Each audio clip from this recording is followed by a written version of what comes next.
कि ये मुख्यमंत्री के लिए बहुत बड़ा एक झटका है। आप इसको कह सकते हैं, यदि आम बोलचाल की भाषा में कहें तो कहें कि पलटू राम की हद पिट गई। ये अपने मतलब वोट बैंक को संदेश दे रहे थे कि मैं कोई बहुत मतलब ऐतिहासिक काम कर रहा हूँ। मेरी अपनी राय ये है कि अब सरकार को अदालती झटके लगने का एक सिलसिला शुरू हो गया है। जैसे एक बड़ा झटका ये लगा है, तो याचिकाकर्ताओं का कहना था कि आदमी की निजता का उल्लंघन है, कि जो आपकी प्राइवेसी है, आपकी निजता है, आपकी गोपनीयता है, उसका ये उल्लंघन हो जाएगा। और उनका ये कहना था कि जब एक बार सरकार जातीय जनगणना करा लेगी तो फिर उस आधार पर वोट बैंक की राजनीति की जाएगी। तो बेसिकली ये मतलब कहीं ना कहीं पतली गली से निकलने की बात है। तो सरकार ने बचाव के लिए ये कर दिया था कि ये कास्ट बेस्ड सर्वे हो रहा है, अब एक सर्वेक्षण करा रहे हैं। महागठबंधन इसको एक अपना राजनीतिक प्लैंक बनाने जा रहा था, पॉलिटिकल प्लैंक बनाने जा रहा था, और खासकर नीतीश कुमार का लग रहा था कि एक जातीय जनगणना करा के वो मतलब अपने कोर वोटर्स में एक संदेश देना चाह रहे थे। नमस्कार, आप लाइव बिहार देख रहे हैं। मैं हूं राजमोहन तिवारी। आज पटना हाई कोर्ट ने जातीय गणना पर रोक लगाने का आदेश जारी कर दिया है और कोर्ट के इस आदेश के बाद ये माना जा रहा है कि बिहार में जो नीतीश तेजस्वी की सरकार है उसके लिए ये एक बड़ा झटका है। आखिरकार क्यों जातीय गणना पर रोक लगी, क्या असर होगा इसका, क्या प्रभाव पड़ेगा और सरकार की छवि किस प्रकार से आगे दिखाई देगी, और 24 लोकसभा चुनाव भी आने वाला है, तमाम रणनीतियां भी इसी पर बन रही थी। तो बात करने के लिए हमारे साथ पूर्व आईपीएस अमिताभ दास जी हैं। जिस प्रकार से कोर्ट ने इस पर फिलहाल रोक लगाई है उसको कैसे देख रहे हैं?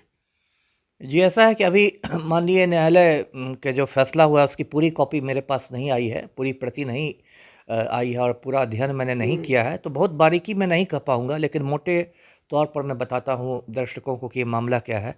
पहली बात कि जो चीफ जस्टिस हैं पटना हाई कोर्ट के श्री विनोद चंद्रन, उनके बेंच में था, और इसमें 4-5 याचिकाएं दायर की गई थी, तो सबका की संयुक्त रूप से सुनवाई हुई थी। और उसमें जो आदेश आया है उसके 3 प्रमुख बिंदु हैं। पहला बिंदु यह है कि इसमें तत्काल प्रभाव से रोक लगाई जाती है। इसको आप अंतरिम रोक कह सकते हैं, क्योंकि अगली तारीख भी दे दी गई है 3 जुलाई। तो ये अंतरिम रोक है, लेकिन तत्काल प्रभाव से जातीय जनगणना को पटना हाईकोर्ट ने रोक दिया है। यानी कि अब कोई जातीय जो गणना है वो नहीं हो पाएगी, नहीं होगी, फिलहाल नहीं होगी अगले आदेश तक। अगले आदेश।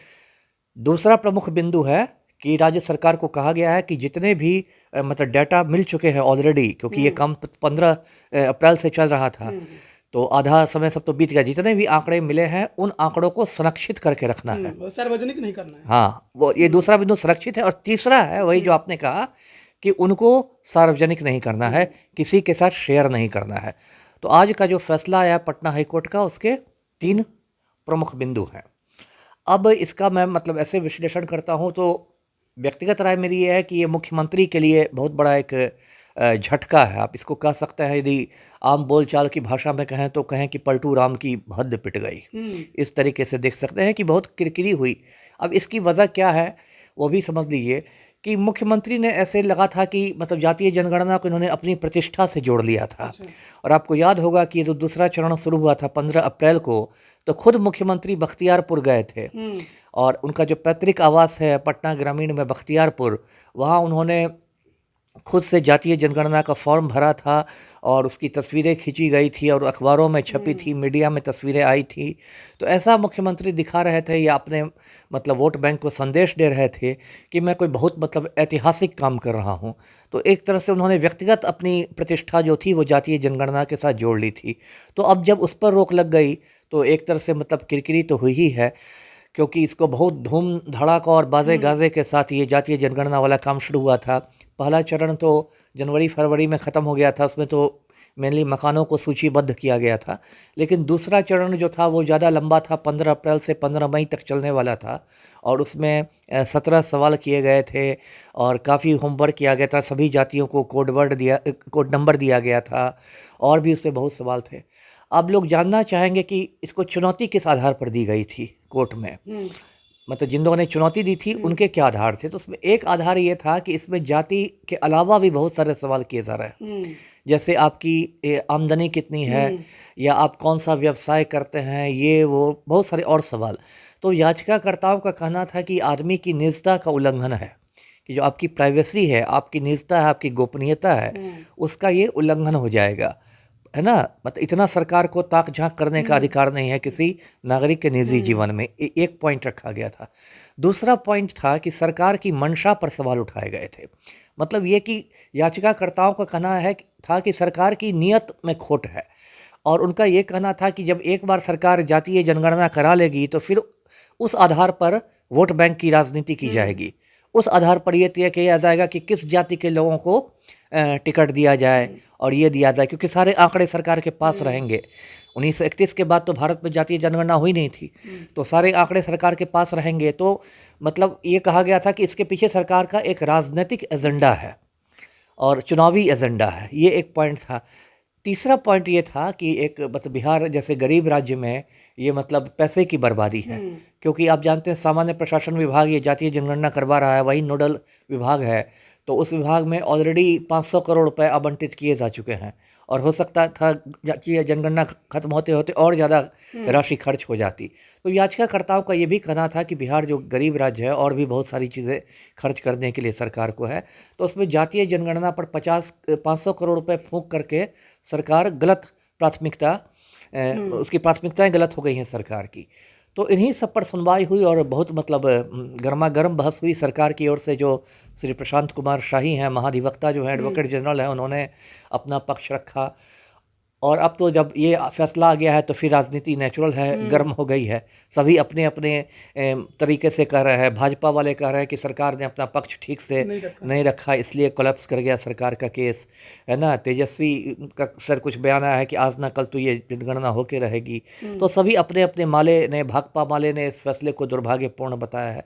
तो अब सब अपना अपना ये कर रहे हैं। लेकिन देखिए, इसमें एक बड़ी बात यह है कि सरकार को एक बड़ा झटका है, जो मैंने पहले भी कहा, और मेरी अपनी राय ये है कि अब सरकार को अदालती झटके लगने का एक सिलसिला शुरू हो गया है। जैसे एक बड़ा झटका ये लगा है, अभी देखिए शिक्षक नियमावली जो आई है बिहार सरकार की, वो भी बहुत ज़्यादा विवादित रही है। उस पर भी शिक्षक अभ्यर्थियों का धरना प्रदर्शन हो रहा है। कोई ना कोई बंदा उसमें भी चला ही जाएगा पटना हाईकोर्ट, और इसकी भी संभावना है कि पटना हाईकोर्ट फिर शिक्षक नियमावली पर रोक लगा दे, है ना। और इनकी जो परीक्षा होने वाली है, जो बीपीएससी लेने वाली है, वो अधर में लटक जाए। इसी तरह भी एक बहुत विवादित फैसला सरकार ने लिया, जो खूनी है आनंद मोहन, उसको समय से पहले रिहा करने के लिए बिहार सरकार के कायदे कानून ही बदल दिए गए, नियम में संशोधन कर दिया गया जेल मैनुअल में। तो उसको भी सुप्रीम कोर्ट में चुनौती दी गई है। मैंने खुद हाई कोर्ट में पीआईएल दाखिल किया है। तो अब इस बात की भी उम्मीद बनी और इस बात की भी संभावना है कि आनंद मोहन की रिहाई के मामले में भी मुख्यमंत्री को अदालत के झटके लगेंगे। जातीय गणना को लेकर सवाल जवाब हम कर रहे हैं, और जातीय गणना पर जो सरकार का रुख है और जो सरकार की अपनी प्रतिक्रिया है, उनके तरफ से ये लगातार कहा गया है कि दोनों सदनों से हमने पारित कराया है, कैबिनेट में इसकी स्वीकृति मिली है, तब हम आगे बढ़े हैं, तो कानूनन हम कहीं गलत नहीं है। तो ऐसे में हाईकोर्ट ने जो रोक लगाई, कितना सही आपको लगता है, कितना गलत लगता है? नहीं, मैंने कहा ना कि अभी हाईकोर्ट का फैसला मैंने पढ़ा नहीं है, अभी फैसले की कॉपी मेरे पास नहीं आई है।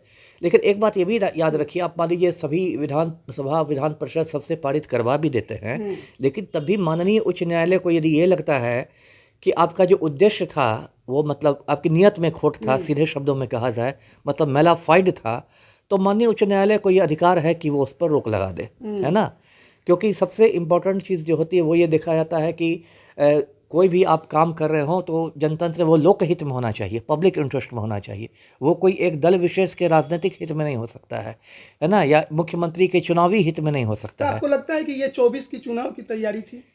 टाइमिंग से तो ऐसा लगता है।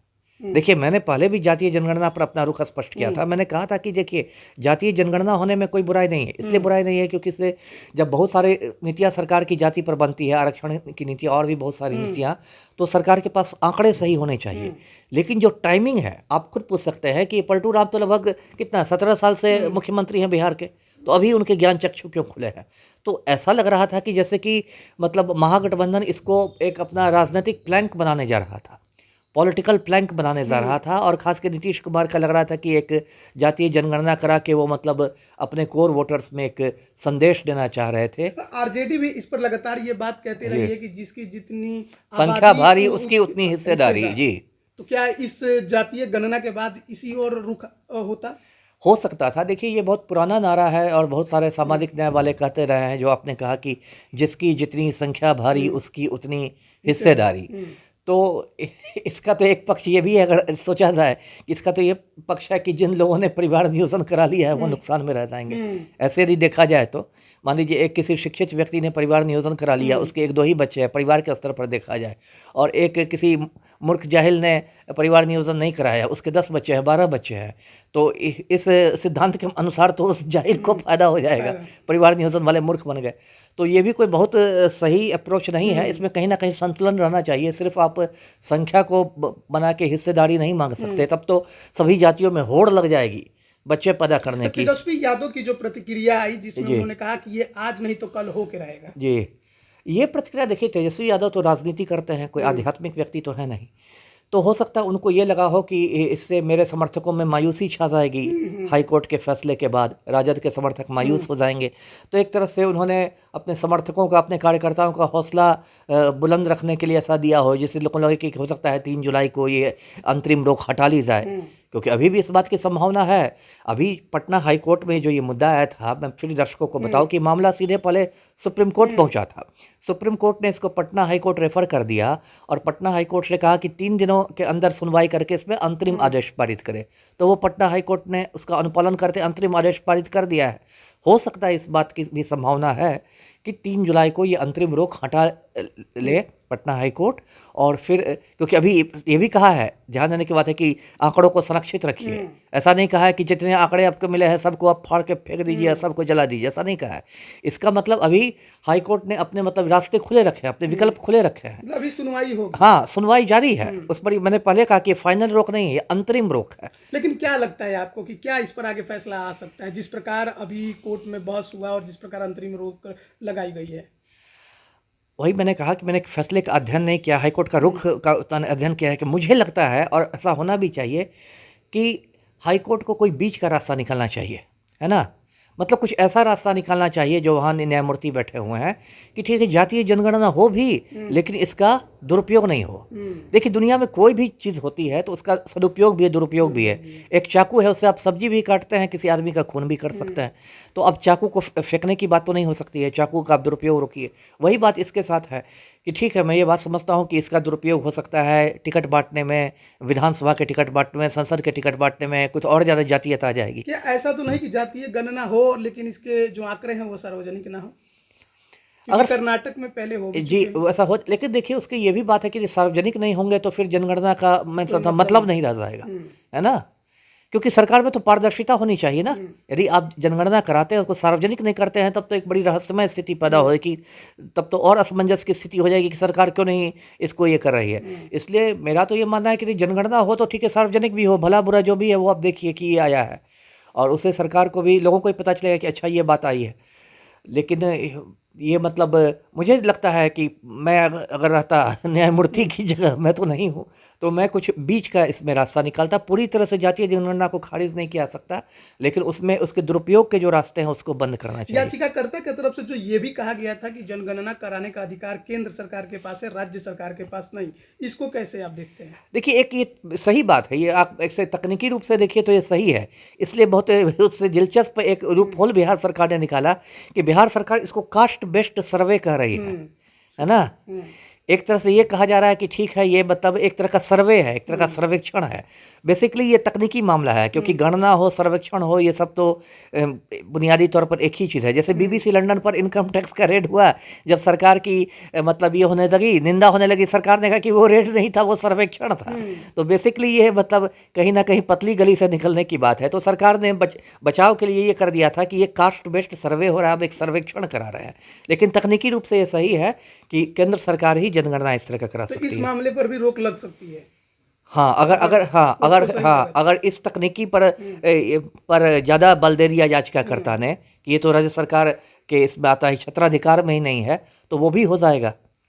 उस पर भी रोक लगा सकते हैं कि राज्य सरकार अपने क्षेत्राधिकार से बाहर जा रही है। ये भी कहना है कि केंद्र सरकार ने कहा है कि आपको कराना है तो आप अपने खर्चे पे करा लीजिए। जी वही है, देखिए दोनों ओर से बहस होगी, उसमें जिसकी बात न्यायमूर्ति को ज़्यादा वजनदार लगेगी, जिसकी बात में दम होगा, क्योंकि दोनों पक्ष अपना पक्ष रखेंगे। कोई भी जो कोर्ट में केस होता है तो दलीलें तो दोनों पक्ष से आती है, जिसकी दमदार दलीलें होंगी उसको कोर्ट मान लेगा। जी इंतजार करना होगा 3 जुलाई। जी 3 जुलाई तक, जिसको इंग्लिश में कहते हैं कि फिंगर्स को क्रॉस रखना है। लेकिन क्या होता है क्या जो हुआ उसके लिए सरकार सरकार क्या लापरवाह रही जिस वजह से ये रोक लगी?